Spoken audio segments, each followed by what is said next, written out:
Damn it, I closed the wrong window. Hello. Good evening. Welcome to Midnight's Edge After Dark. This is Tom Connors, and Rob obviously didn't realize we were live. Yeah, I closed the wrong window. That's all right. So when you find your right window here, we'll get going. With us always is Mecca Random. How you doing, Mecca? I'm good. I'm trying to get to my unmute button quick enough. That's all right.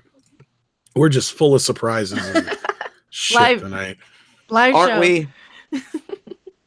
Yeah, we should have been on like an hour ago, but we were being lazy, and then we're like, oh shit, Doomcock's going on at 10 or 9, depending on where you live. So we'll make this. We'll try to make this quick because we don't want to step on Doomcock. So no, so you got everything in order there, Rob? Sort of. Yeah, I don't have my notepad, but we're only going to cover really one topic, though. Yeah, there's really only one topic tonight. Yes, and that's much. Alias is getting a sequel on Netflix. Woo! No, that's not. No, that's not it. That's definitely not it, because I could care less about that. I could really care less about this, but we have to care about this because we're contractually obligated to by Andre. Oh, I'd kick it even if I wasn't. I know, I probably would too. I kind of didn't want to cover Saru's face, but it doesn't leave me a whole lot of room there. Yeah, you could have moved already down a little bit, but that's bullshit. We ain't worried about that. I would have to cover Pecker Spock. You worry more about that picture than they did about fucking Star Trek Discovery. So then the whole season. Exactly. That's right. You're putting way too much more thought into that. Oh well, hey, it shows the level, the commitment to detail we have around here. More than they do. Oh, for God's sake. Oh, for God's sake. Just when you how many well, how many CBS executives does it take to kill Star Trek? Just one. Well, yeah, Les Moonves. So, oh my God. It's just when you I don't want to say just when you think it can get worse, because no, it can't possibly get worse. But they just find ways of making you not care. It's just like, go ahead. It's just a whole, and you, like I said, after you watch it, it's just a whole new level of self-loathing. Why am I watching this? How haven't I learned? Apparently not. You do, like, after you eat like a whole, well, at least after you eat ice cream, a whole thing of ice cream, it tastes good going down, but this doesn't even taste good. No. Well, I mean, I guess the anger and rage is kind of fun, and you get a little bit of an adrenaline rush from it, but no, I would be like, okay, let's say, for the sake of an argument, that the show was actually decent. The shit that was bad was just the fact that it doesn't like sync up with Star Trek and the aesthetics part of it. Mm-hmm. If that was the case, I'd be like, that's the only issue. The issue's well written. The show's well written. The characters are great. It's very Star Trek-y, even though it doesn't necessarily look more like, it looks more like JJ Trek. Mm-hmm. I'd be honest about that. We don't have that factor here, though. You have all those problems I just said, plus the fact that this show is a piece of shit. Tom, now, don't you realize it's not about canon? It's about who you are as a person. And I'm going to make you a better person by knowing me. That's quit right. Mikey Spock-splaining to me. Let's talk a little bit about what we do see in this trailer, because that's what we're talking about for those. Yes, Tom, what do we see in this trailer? We get to see a little bit more Pike. We get to see a little bit more of the hairy Klingons, and we get to see a whole lot more of Spock. And this guy does not sound, look, act, anything like. I don't like this guy. I don't. I'm probably worse than Solo, man. Than Ulmer Redenbacher. He's worse than the guy from Solo. He seemed okay when I just heard him speak in an interview, and now that I'm seeing him in the show, I'm like, oh no. Like there's one part of this trailer, I kept playing it over and over again on my live stream today, where he was just he Anson Mount as Captain Pike goes over to Ethan Peck as Spock, and he says, "You're smiling. Are you smiling at me?" And he's like, "Yes, I am," or whatever he says, and that's like. Are you freaking kidding me? That is so not. Well, hey, we got to see Tom's email. Yeah. But yeah, it's so not Star Trek, and it's like, welcome to Discovery. Like, no, we don't want you. No. We don't want to be welcome to Discovery. Don't welcome to Discovery. No. And Tyler Bioshock is right. It insists, in the words of Family Guy, it insists upon itself. Yeah. It what? It insists upon its flowers. What does That's that one even of the few mean? jokes I really like. He's got a point and it's insisting. It's got a valid point to make. It's insisting. Yeah. Oh shit! They're talking about the Godfather, but yeah, it works here. It works here. Yeah, it works here. It works for The Least Jedi. It works for Ghostbusters 2016, and I got a feeling it's going to work for Into the Spider-Verse. They all insist upon themselves. I don't know. I keep seeing people even in our Facebook groups and stuff like that. It's great. It's wonderful. It's the best Spider-Man movie ever. 9 out of 10, 10 out of 10. Oh, please. I'm gonna be doubting Thomas I might go see it Saturday since we kind of have. Yeah. I don't know yet. Yeah. Well, there's not. Well, Sunday's and the Lord created Sunday as the seventh holy day of football. So, I don't know. There's a couple early showings tomorrow and Saturday, so I don't know when I'm gonna see it, but I'll see it. So, but anyway, back to Mikey Spock and Pecker Spock and Pecker Spock looks unhinged. He actually turned violent a couple times. Mm-hmm. This is not. They're going out of their way to say that this is not the Spock you remember. So what? It's, right? I know the kids coming up right now, the generation. They're not millennials. What the fuck do you call them? Generation Z. Well, he's what, Generation Z Spock then? Because he's throwing fits and acting out, and I don't know. Oh, Sarah should take him over his fucking knee and just show him what for. Now, son, this will hurt you more than it will hurt me. Sure. No, he wouldn't say that because that's bullshit. He wouldn't lie. He would be truthful. He'd be like, "This is truly going to hurt you more than it will me. But you need this lesson to learn to quit being such a spoiled fucking brat. Be more like your sister." I shall. What do you say? I shall issue the appropriate amount of discipline now to you at this moment. So he'd say something like that. Yeah. Sarek would say something like that. Spock be like, whoop his ass. Yes. Yeah, Rob holds gun on himself to make himself go into the Spider-Verse. No, let's not get into that. Yeah, but it's a weird gun, but like alcohol. But it's a weird thing, though. I mean, and I'm looking at some of the comments on the trailer's YouTube page, and people say, "Oh, it's so great to have a person of color as the lead character, and people have role models." That's not the issue. Canon doesn't matter. This is better. This is going to be better than season 1. Canon has to fucking matter. Canon is what makes it what it is. Without canon, it's just a bunch of guys running around. Canon is how everything fits together.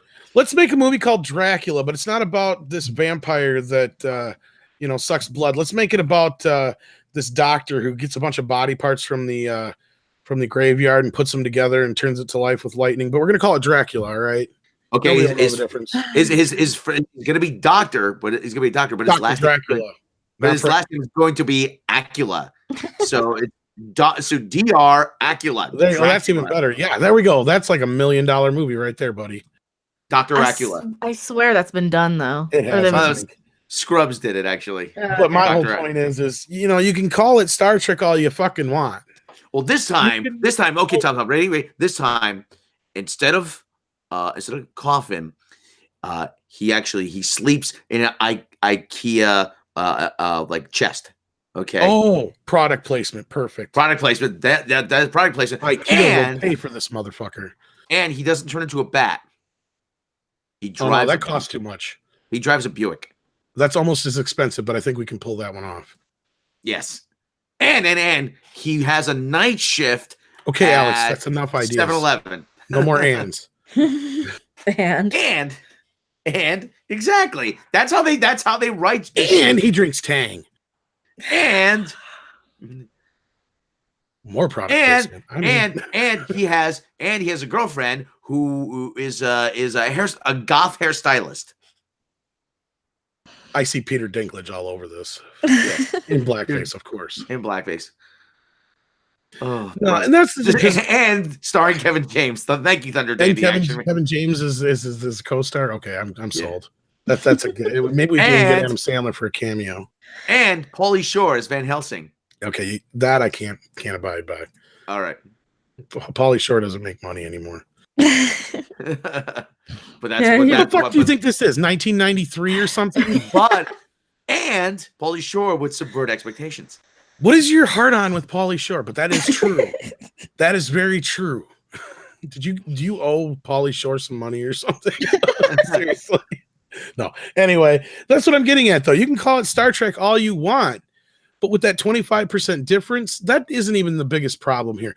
Problem is, this is not fucking Star Trek. And everybody who makes that argument on, and I brought this up, I think, on the last show, where in the comments, I've had so many of them, and there's so many the same. Oh, old Star Trek is boring and looks like crap, and people nowadays don't want to see that. They want to see new and exciting and blah, blah, blah. And it's like, then you don't want Star Trek. That's right. I understand that. It's like you walking into a restaurant, into Burger King, and going, I'd like a burger, but I want you to, make it more like a pizza. It's like, oh, then you want to go to Pizza Hut, not Burger King. No. I want to go to Burger King, but I want a pizza. Or the guy at Burger King doesn't give you a burger, and he gives you peanut butter and jelly. Or that too. That's the same, same difference. Either way you want to look at it, it's you're hitting this roadblock where it's like, okay, I understand you like this garbage, but as much as you like this garbage, that does not change the fact that it is not fucking Star Trek. Period. I don't care how much they lighten it up for the second season, it still isn't. Mm-hmm. I can go for peanut butter and jelly now. That I mention it. That does sound good. Yeah, it does. You know what are really good at Christmas? Okay, but back on what? Lunchables. Uncrustables. Uncrustables. Those are good too. Lunchables are. Oh boy. But anyway, but like we were saying, does anybody else get the vibe that they're ripping off the Star Trek the motion picture in this?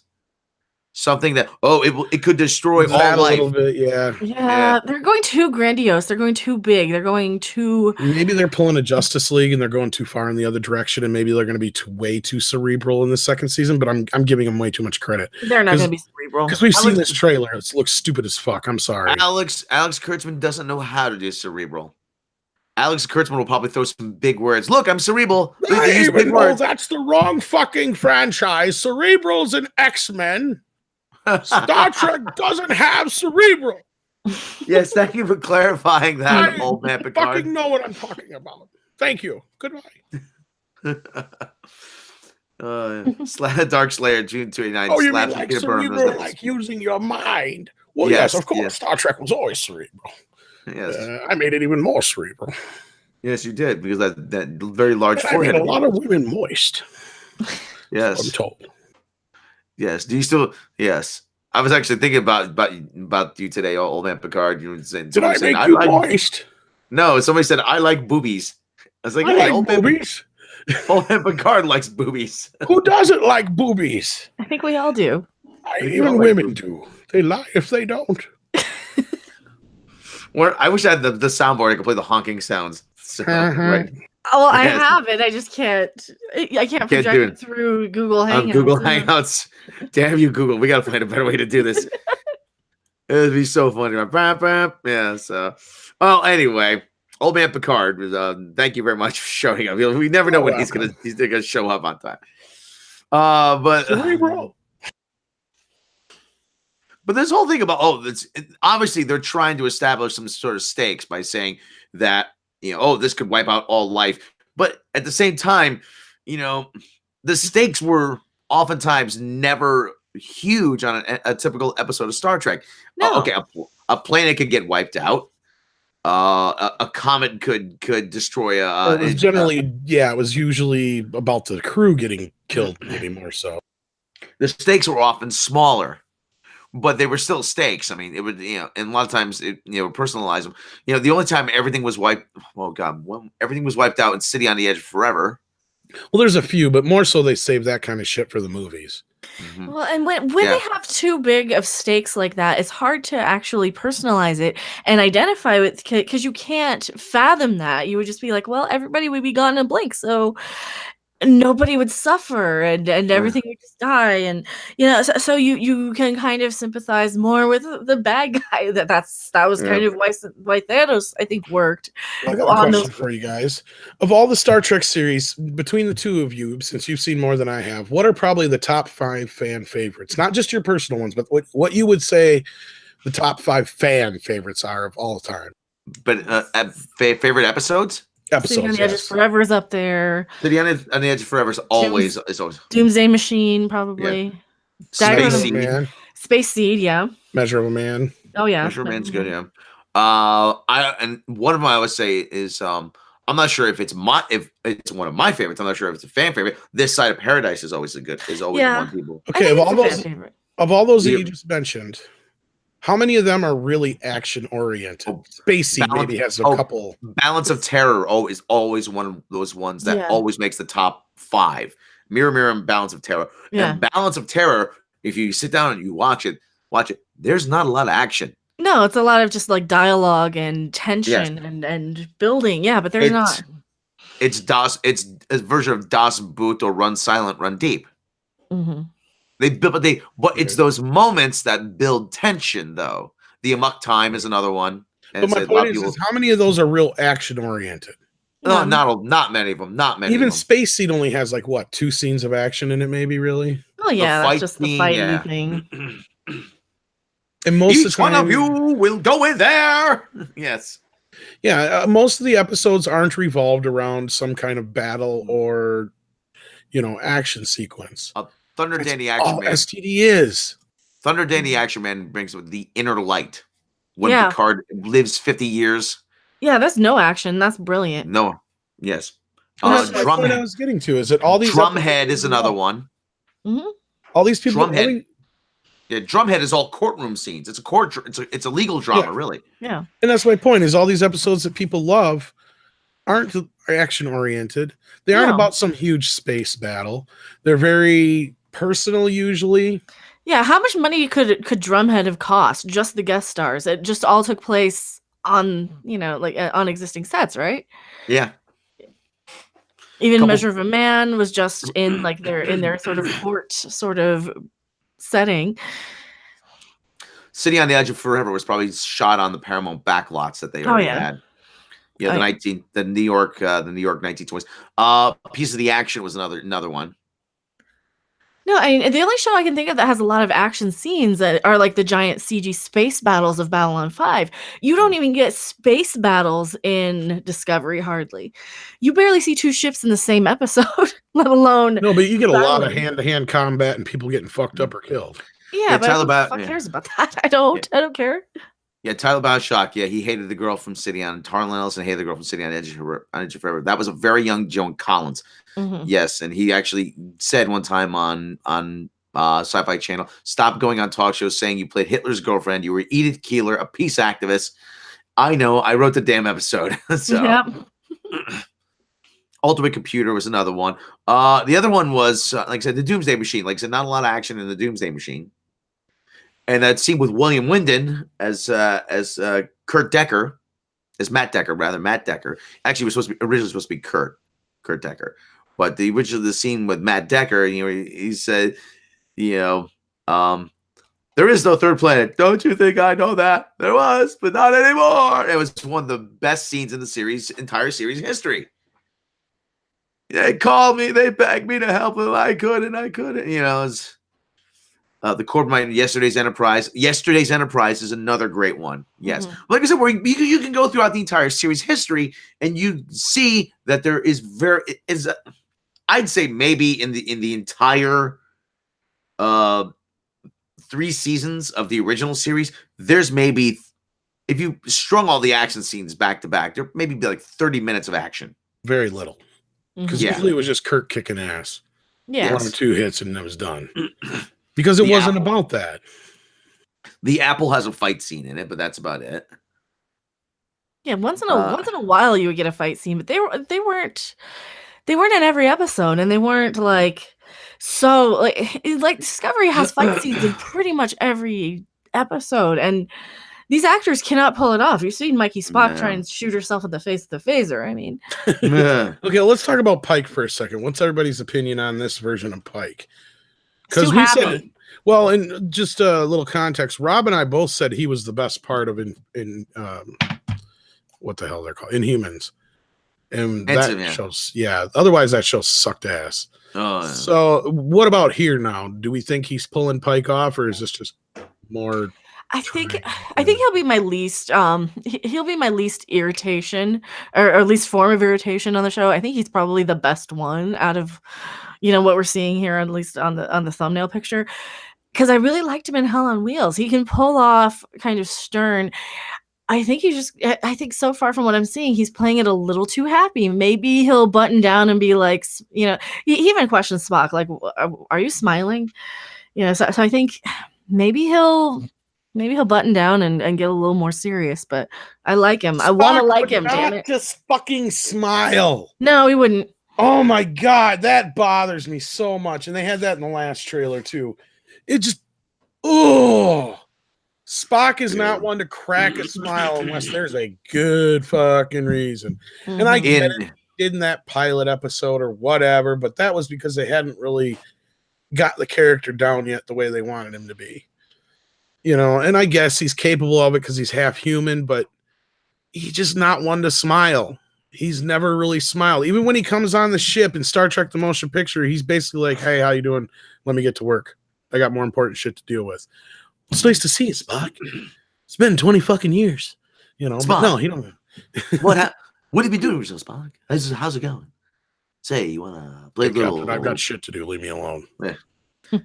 Boy, but this version of Pike, I like the world weary Captain Pike. I like the Pike that has been.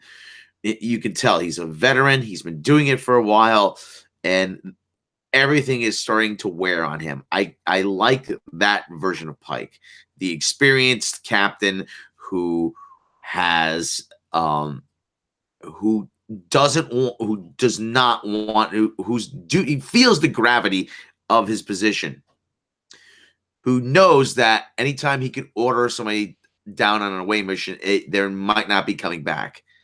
And he takes that very seriously. I like that version of Captain Pike. Well, Pike to me was always kind of like a prototype Kirk, but just not as, that's the word I'm looking for. Cavalier? Not as much of a Kirk always had like a kind of twinkle in his eye. He was up to Kirk has a swagger in his step. I was going to say a little less foolhardy, so that maybe does kind of fit, I guess, to a point. But I don't want to make Kirk sound like he's more like a young boy, or he has like the he's brash is the word. Yeah, but he's not a boy. Obviously, he's a man, and he makes good decisions. But my point is, he has the wonder of a young boy, as opposed to Pike, where, like you said, you get the more weathered, grizzled, kind of been done there, doing this for been there, done that, kind of thing. Commanding a starship is Pike's 9 to 5. Mm-hmm. And that's what I want. I want a captain who's going to be like super stern. Well, not even stern, but somebody who's gonna like take the job seriously.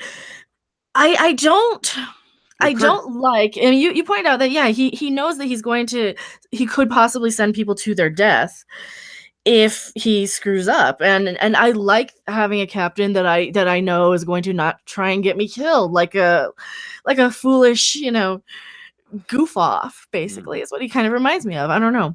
Well, Kirk, like I said, Kirk is that he has more of a sense of daring than Pike.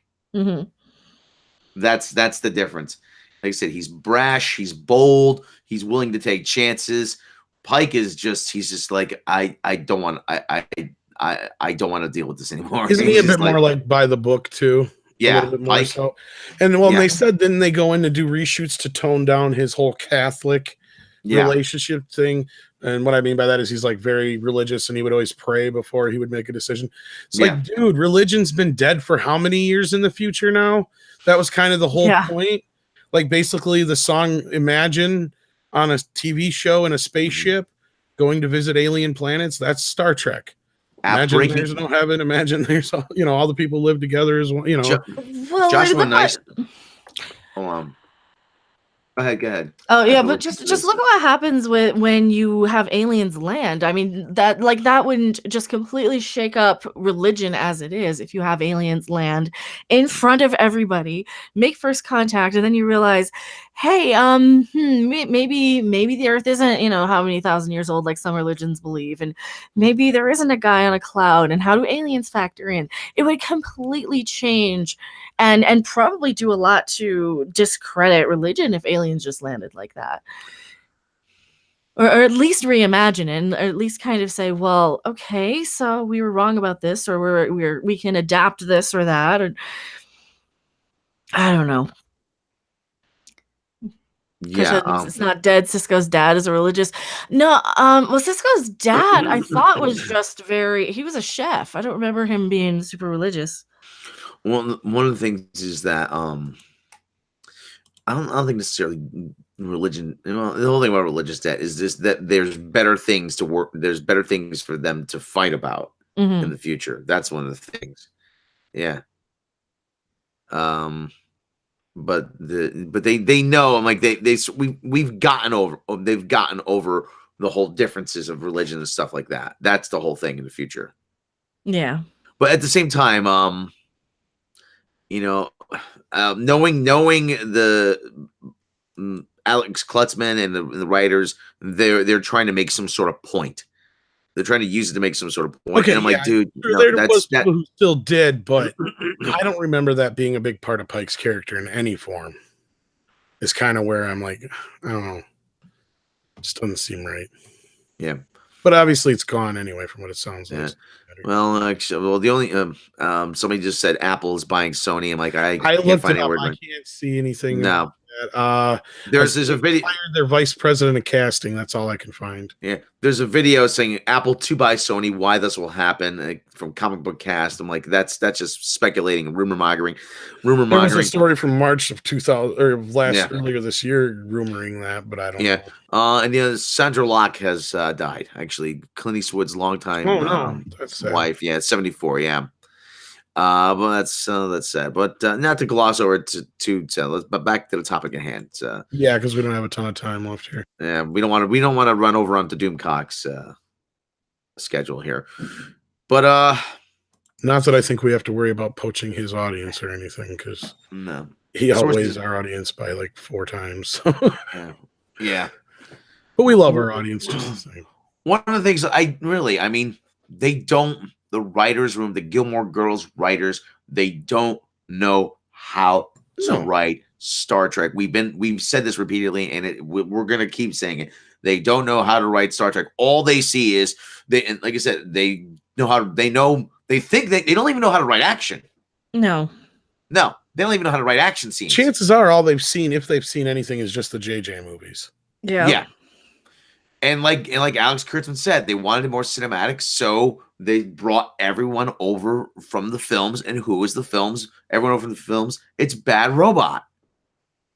And this is apparently what, like I said, this is what Les Moonves wanted. But now he's here, and now we see it doesn't work. I mean, how long is this gonna? Are they gonna ride this horse? They're gonna keep going till it collapses. I mean, I don't.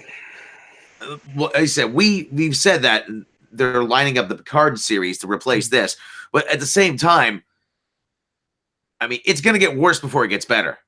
Well, they already are. They're shaking shit up. We were just reporting yesterday about Van Sitters taking over the whole franchise, kind of, and we're like, well, where does that leave Kurtzman then? Which is up in the air, kind of like, okay, does that just mean he's kind of been demoted? Or what's going on? We're kind of waiting to hear on that. We can't really talk too much about it. Do you think Alex Kurtzman will quit? Do I think he will quit? Or do you think he'd say? Do you think he would with this Van Sitters guy? Because I can picture a scenario where he says it's him or me, and they said, well, depends on how much, and he forces them to make a decision because he has a contract. Right. Well, and it all depends, and that's kind of the thing that is kind of making everything kind of difficult. That's just I'd imagine that Kurtzman was probably brought in because we heard about it, but it didn't he already been, obviously part of the show for a while before that, but he already been in charge a while before we heard about it. Mm-hmm. You know what I mean? So chances are he was brought in on Moonvez's regime, is my guess. And Alex, you know what I want? I want Mikey Spark. I want her to have go there in the mirror dimension, and I want her to make out with that Georgiou chick. Okay, is that punk? Can we do that? As we kind of brought up last night, we're hearing rumors that and it makes sense that the 10-year contract with Bad Robot and Paramount will be up this next year. And if that is the case, and they're bringing this Van Sitters guy in, well, Kush just says Van Sitters may just be playing a different management role. We don't know for sure. Mm-hmm. He'll be doing creatively on the shows. That's true. He's basically being brought in what looks like, it almost looks like he's being brought into more of a promotional role, if I'm making sense. But I think it's deeper than that, and that's what's going along with a lot of the rumors we've been hearing. And that's where I'm wondering if Kurtzman didn't become part of the program more so during the previous regime, and things are changing. And regardless if they have a contract, things can be dealt with. Because look at it this way. Okay, let's look at it this point. Yeah, they may not get rid of Kurtzman, but if it's his fault they went over budget and spent all the money and all this other crap that we've heard in the past already about season 2, who's to say that it's not within the realm of possibility that he can be completely demoted or fired without any consequence? Yeah, well, like I said, he's got, like I said, there's probably an exit clause he has. I mean, I mean, anybody. Well, and the other part of this is JJ. JJ's out shopping himself around for a new permanent home. Oh, why? We already talked about this, but I know, yeah, but like I said, really, JJ, like I say, his films make a lot of money, but at some point everyone's gonna get wise to the scam. Well, and it totally lines up with what we've been saying at Midnight's Edge about what the problem was with him and Paramount and all that shit previously, as far as where Star Trek is concerned, and that wasn't giving him what he wanted. His relationship with Paramount wasn't giving him what he wanted. Yeah, he has Mission Impossible over there too, but that's pretty much run its course, I think. And he wants to go someplace where there's video games, where there's movies, where there's television. There's all these other outlets that he can plug himself into. And as we said before, the only place that's starting to make more sense than any would be Disney, most likely. But we'll have to wait and see how that goes. I mean, regardless, to me, what I'm bringing that up for is because to me that tells me that this whole thing with Star Trek is coming to an end next year. And maybe, just maybe, we will start to see things kind of crawl back into the canon Prime universe again. Maybe. I don't know. I don't know if Star Trek Discovery can do that. And then we also have heard Kurtzman say that basically what we've been saying all along, and that is Picard is going to be a bridge between Discovery and Prime. So how about we just get rid of Discovery and not include it? Only if like Q comes out of Picard's closet and says, hey, I'm gonna show you this alternate reality of what could have happened. Something. Give us something to like completely destroy the Discovery universe. Oh, it's so bad. Right. One dude's thought says bring back Fuller or someone who has experience on the Trek. I don't think Fuller will ever come back. Okay, Tyler, Joshua Nystrand. Variety is predicting that Apple will buy Sony. Not that it's going to happen. They're predicting they'll buy Sony. People predicted that the Chicago Cubs win the World Series. That took 100 years to come true. I mean, so Hillary Clinton was going to win the election. But anyway, let's kind of wrap this up here because it's 9:00 now on the Central Time, where Doomcock is going to be getting going if he hasn't already. Yes, our good friend Doomcock. He's going to be going live. Doomcock, if you like the channel, if you like our channel, if you like Doomcock's channel, if you like Mecha Random's channel, then click all the appropriate subscribe buttons. Click me. I need subs. And make sure you Me too. share the video. Let us know what you guys think about the trailer down in the comments, and we will be back very soon, I'm sure. So yes, like, subscribe, share, go over to Patreon. Patreon supporters get all kinds of bonuses for as little as $1 a month. Extras, bonuses, behind the edge making of videos, early access to things like the Trek Log animation, all kinds of goodies and more. If you don't have the means to become a Patreon supporter, subscribe. Click the bell icon over the main channel. Click subscribe bell icon over there. And we cannot do this without you. Isn't that right? that is correct. And the new Trek Log, the end of the long-going series animation, is now up on Patreon for your consumption. And it's funny. Yes. You should watch it. It's funny. Yes, it's very funny, Old Man Picard. Isn't that And right? don't spoil. I didn't Don't say anything. It spoil. sounds No, funny. not you. I'm talking about people out there in the chat. If you are one of our patrons, please don't spoil the ending for anybody else. Well, Thunder Dandy Action Man says a bonus, like a date with Rob. Jeez. Yeah. I've been asking Mecca out for 6 months. She still says no. No, I'm only kidding. Yeah. All right, folks. Keep going because I think Doomcock's on. So take care, everybody. Thank you for stopping by. Thanks a lot, guys, and we'll see you Bye. next time.